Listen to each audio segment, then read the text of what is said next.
Welcome to Magic to Millions, We document this guy's journey where I take this stuff.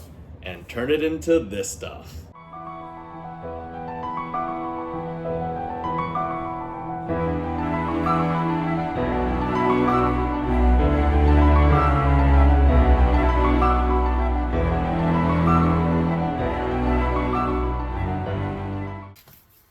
Alright guys, welcome back.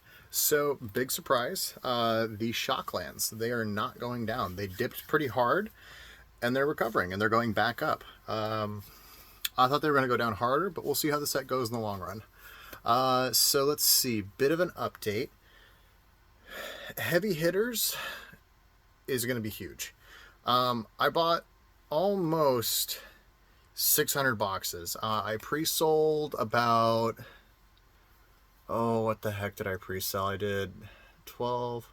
I pre-sold about 33 or 40% of it. So that means I'm going to have somewhere between like 250 and 350 boxes left over for just me. I will be opening at least 200 for singles. The last few weeks, for a bit of an update on this, right? So a bunch of stores were canceling orders and reducing things last minute. And this is one of those moments where you kind of just got to believe a little bit and be like, look, the last set was kind of bananas and it was like just a mech focused set. People wanted more. It really left people hungry. Flesh and Blood is a heavy player focus right now, right?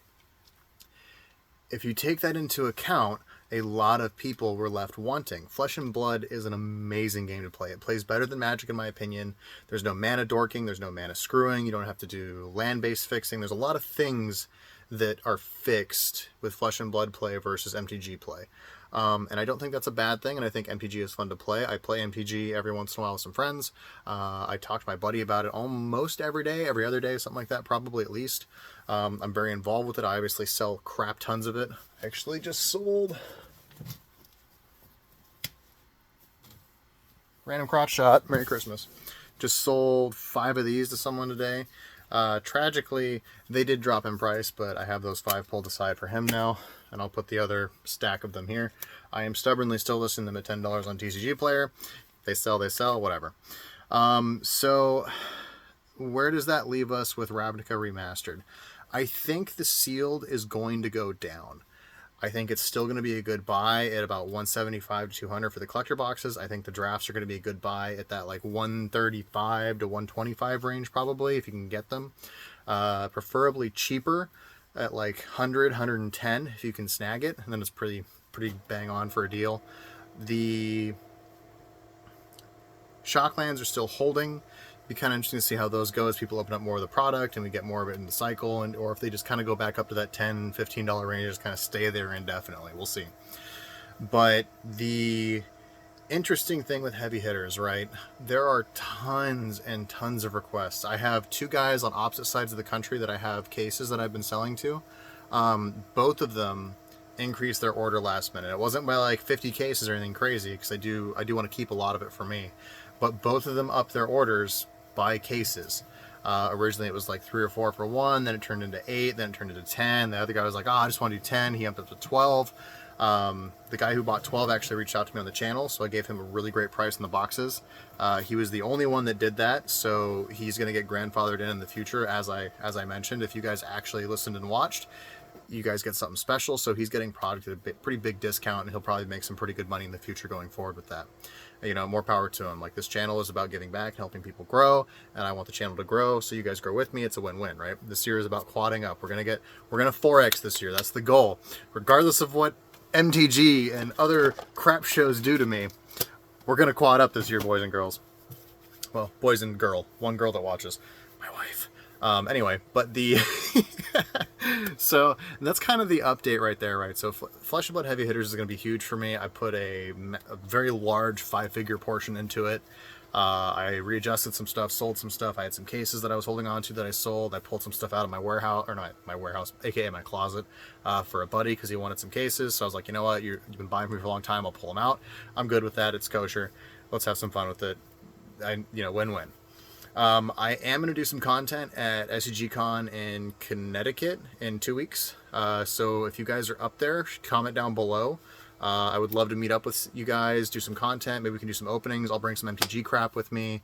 I'll probably have like a, oh god, what am I gonna do? I'll probably have like a War of the Spark box in my backpack. Maybe like, I don't know, maybe like a Modern Horizons 2. I'll bring some other random sort of crap. I don't know. I'll find something. We could do like a pack with a follower, and kind of you guys can kind of tell me what your stories are, and we'll get that stuff uploaded on the channel for funsies. The other thing that I am watching right now, right? Modern Horizons 1. I've already started acquiring boxes quietly here and there. I've been reaching out to people, trying to get them. It's not easy to get them at the price point that I want, but I'm going to keep trying. It's probably going to be like a long-term goal over the next year or two. Whenever I hit 100 boxes is when I will do the mass opening. I am trying to keep my price point between 160 and 170 a box. That'll be a little bit rough probably. Going to probably have to do some buyouts, get some large collections that have them. In general, it's just going to be kind of a bit of a work to get there, but we'll get there. But yeah, that's kind of the update. Let's see, Magic side. What are we looking at Magic side? I think Fallout's going to be a flop. People can disagree with me or re-agree with me. I don't really care. I played Fallout 1 and 2 back in the day, and for me, it's kind of a whiff. This is like a lot of New Vegas and Fallout 4 kind of art styles. It's a little more modern looking, and it kind of lacks like that rustic appeal to me. I think they did some, but like it really would have been nice if it had like that apocalyptic like death bunker feel to it, right? Like that's what like really drew people into Fallout, was like that dark like Diablo-esque type feeling, and it was like a big strategy survival game. So that's, for me, it's kind of just a miss on theme, but the cards might be good money, who knows.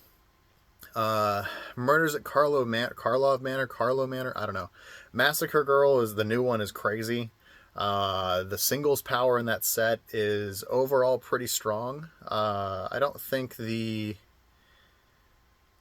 going to be like bananas OP, but there's some pretty interesting cards in there. I think the clue mechanic will be interesting that they're doing.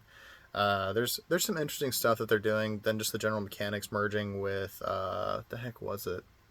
Something they were doing. I don't remember now. But yeah, so it'll be interesting how that unravels and how that falls out. So it'll be a good time, I think, but it's doing well. But yeah, so I wanted to talk about these things, right?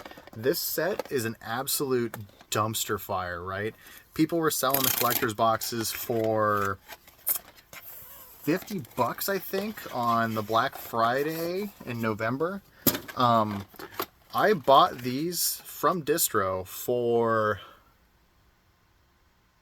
$19.98, I think, something like that. Hey, cool red dice. And they come with 6 packs. This Leyline Binding promo that's probably worth like 15 cents at best.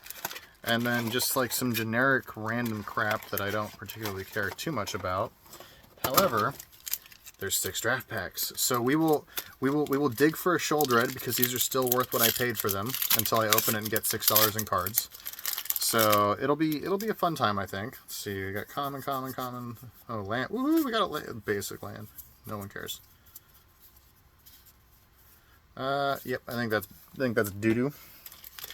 So it's interesting to me though that like in general, like Dominaria United is just such a crap show, right? And it's pretty much Shouldered or bust. Like there's a few cards that are like $1 or $2. There's some random rares that are a few bucks. I think there's like some specialty treatments that are worth a few dollars. Like all in all though, like really bad, EV on the set.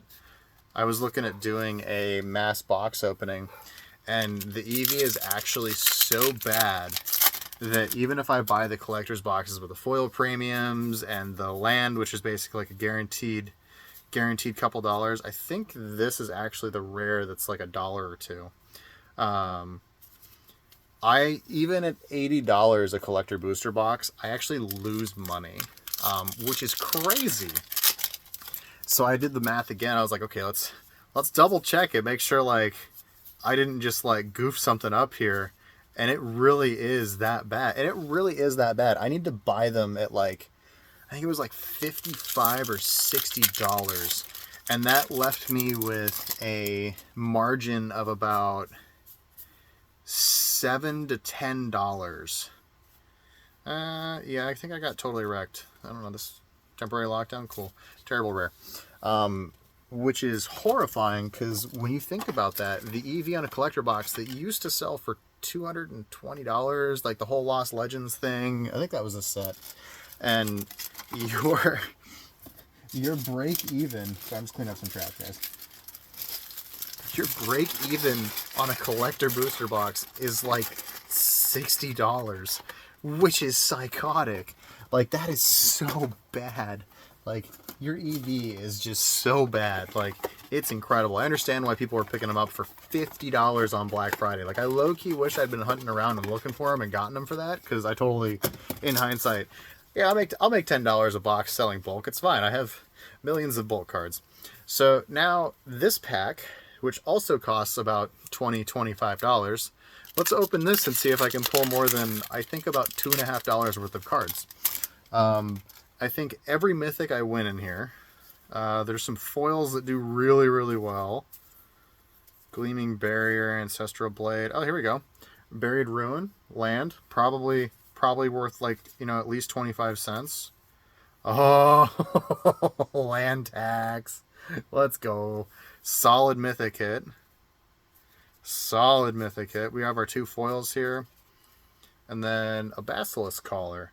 I don't know if that is worth particularly anything. I believe land tax is a pretty decent hit, though. And that's a mythic, which means my one pack of an older set has officially out-EV'd and out-opened my 6 packs of Dominaria United, which, let's be honest, I never was going to make money opening that anyway, but I wanted something to open. So that's kind of where we're at right now.